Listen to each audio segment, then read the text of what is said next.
Todas as vezes que você abre uma Bíblia Sagrada, querida pastora Daniele, você precisa levar 4 pontos preponderantes para a compreensão da epístola. O primeiro, a epístola obedece critérios de necessidades da igreja que recebe. Por isso que não existe uma manifestação uniforme, pastor Valderi, em toda a exposição do Novo Testamento. Não são uniformizadas as doutrinas e os relatos trazidos pelos apóstolos às igrejas que recebem. Não são uniformizadas porque uma é a igreja do Morada Nova, outra é a igreja do Canaã, outra é a igreja do Joana d'Arc, e apesar de serem igreja como o corpo de Cristo, possuem características distintas e que são diferenciadas em seu comportamento. Logo, quando Paulo trata com a região da Galácia, ele não trata com a região de Roma, tal como também não vai tratar com as igrejas que estão na região da Acaia, que são as igrejas locadas na cidade de Corinto. Porque cada igreja deve ser observada dentro do seu contexto e do seu ambiente. Quando Paulo está escrevendo, ele está analisando para escrever aqui a igreja que vai receber lá. Então, Paulo vai trabalhar de um problema local. A grande dificuldade é fazermos a convergência dos assuntos e não a divergência deles. Porque alguns leitores da Bíblia que pegam um texto descontextualizando do seu contexto, fazem pretextos para desenvolver heresias. E a Bíblia não deve ser entendida como textos isolados. Ela se completa, ela converge, não diverge. Segundo ponto que deve ser observado é que o destinatário precisa ser levado em consideração, bem como os dilemas da igreja e suas preocupações. Todos vocês sabem que o apóstolo Paulo, ele refletia nas epístolas o relato que ele recebia da parte daqueles que traziam aquele relato. Então, quando o relato chegava até o apóstolo Paulo, ele escrevia, tal como um médico prescreve um medicamento, aqueles que precisam receber a determinada cura.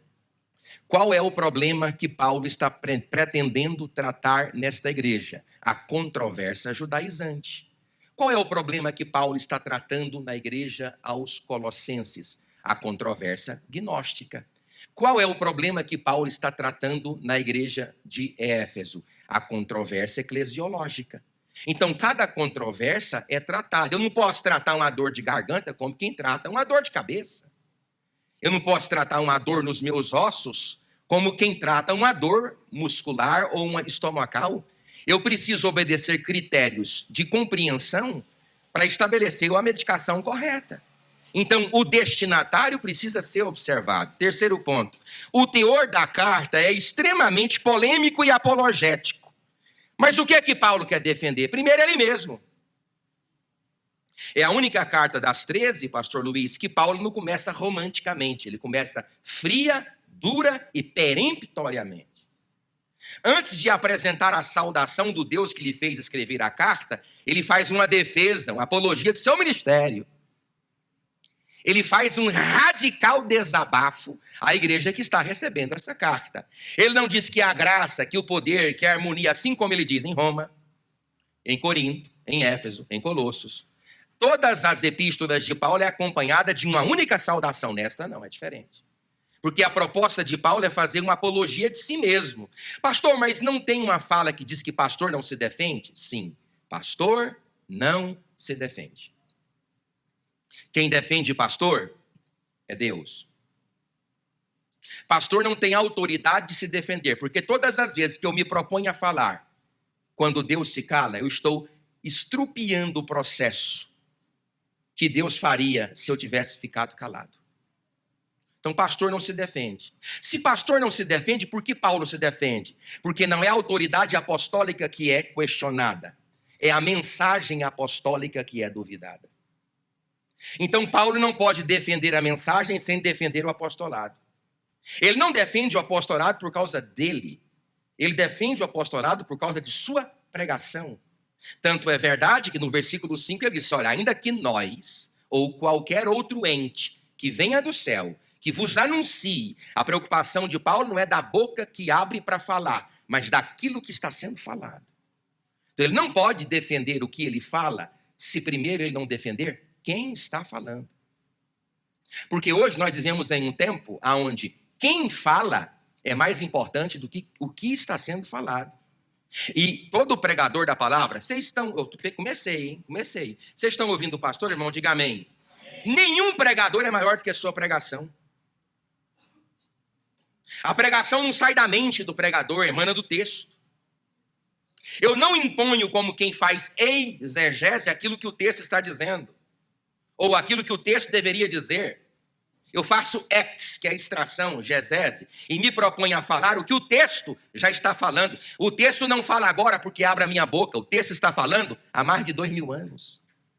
Então, eu não tenho autoridade para extrair do texto outro objetivo que não seja o objetivo pretendido pelo autor quando o texto foi escrito.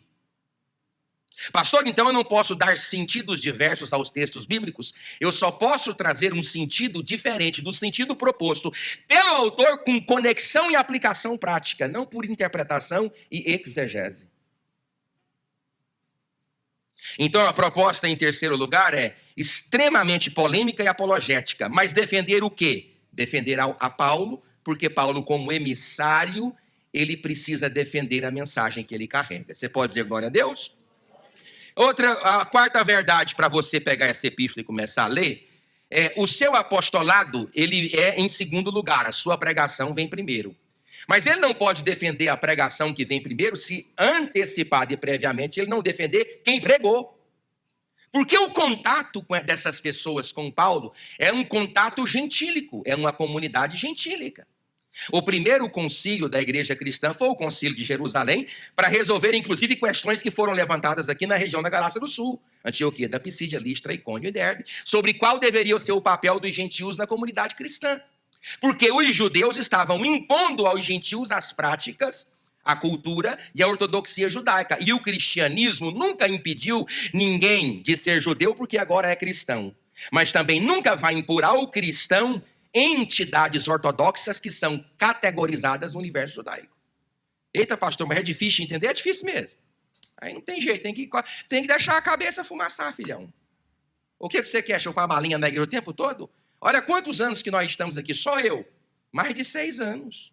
E os outros pastores que pregaram aqui nesse púlpito, quantos anos eles pregam? Nós não somos crianças. Você pode dizer glória a Deus por isso?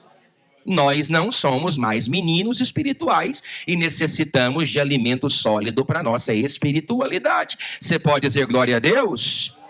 Então eu coloquei uma máxima, antes de entrar no texto, eu coloquei assim, a pregação de ninguém que não teve seu ministério destruído precisa ser defendida.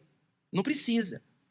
A pregação de ninguém que não teve o seu ministério destruído precisa ser defendida. Mas a pregação de alguém cujo seu ministério foi colocado em xeque, ela precisa ser defendida. Defender a pregação é tão importante como defender a quem prega. Então ele começa.